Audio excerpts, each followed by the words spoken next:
বিসমিল্লাহির রহমানির রহিম। চলে আসলাম একটা তাল নিয়ে, সুন্দর একটা তাল নিয়ে আজকে রেসিপি করব।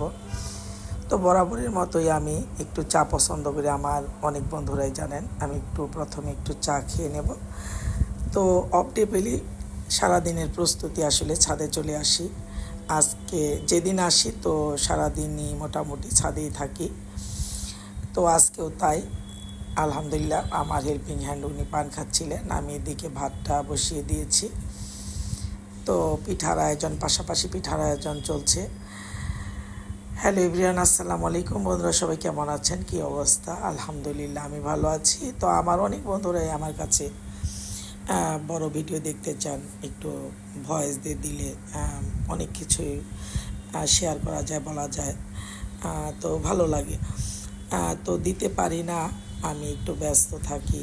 চাকরি করলে আসলে হয় না, অনেক কিছুই করার ইচ্ছে থাকলেও সম্ভব হয় না। যাই হোক, তারপরেও কাজের ফাঁকে করার চেষ্টা করি। এখানে দেখেন আমার নতুন কিছু অতিথি, তারা আরও কিছু সংযোগ হয়েছে। আমার প্রায় 8টা মুরগির ছানা আমি পালছি। খুব ভালো লাগে ওদেরকে, শুধু একটু খেতে দিই আর ওরা সুন্দর সারাদিন বাগানে ঘুরে ফিরে খায় দায়, তারপর আবার নিজেই ঘরে উঠে। ভালো লাগে, দেখতে ভালো লাগে। আমি কাছে গেলেই সবাই দৌড়ে চলে আসে, আমি একটু খেতে দিই, ওরা বুঝতে পারে, সাথে চলে আসে। আর এদিকে রান্নার আয়োজন চলছিল, কিছু রান্না ছিল। আর এখানে আমি দুষ্টমি করছিলাম যে মাওয়ার ইলিশ, মাওয়ায় যেতে হবে না। তো আমার এই যে তালের পিঠার রসটাও রেডি হচ্ছে ফাঁকে। যা বলছিলাম, আমার মাওয়ার প্রস্তুতি চলছে। মাওয়ায় যেতে হবে না, আমি মাওয়ার মতো ইলিশ মাছ ভেজে দিচ্ছি তোমাদের সবাইকে। তোমরা এই ইলিশ মাছ ভাজা খেয়ে বলবে কেমন হয়েছে। তো বন্ধুরা, আমার একটা প্রশ্ন থাকলো আমার বন্ধুদের কাছে, মাওয়ার কিছুটা হলেও মতো হয়েছে কি না কমেন্ট করে জানাবেন। আমি মাওয়ার মতো একটু চেষ্টা করলাম, দুষ্টুমি করলাম। যাই হোক, আমার এই যে রসটা হয়ে গেছে, আমি এটা সুন্দর করে ছেঁকে ঝুলিয়ে দেব।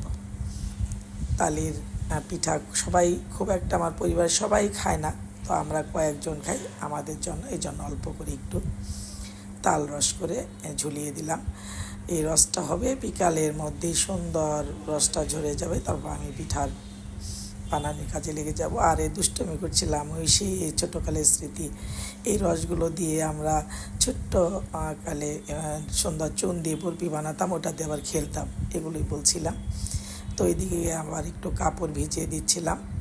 ওই যে অফ ডে হলে বলি যে আমি আমার ছাদ সংসারে চলে আসি।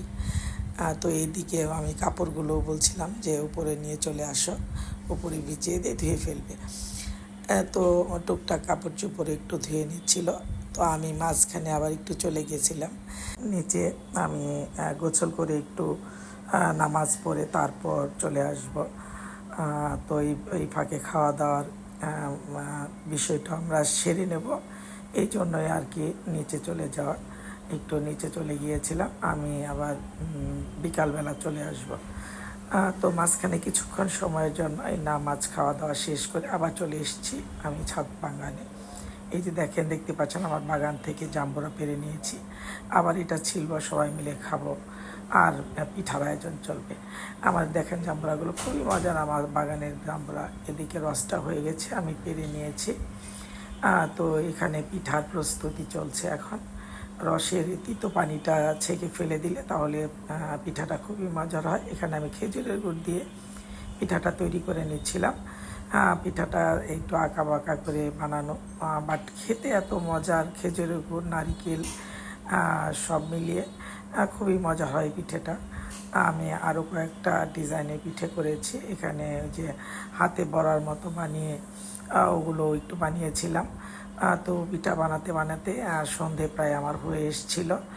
তো খুবই ভালো লাগলো আজকে সারাদিন আমার ছাদে। সবাই ভালো থাকবেন, সবাই আমার জন্য দোয়া করবেন, আমি সবার জন্য দোয়া করব। সবাইকে সালাম, আসসালামু আলাইকুম।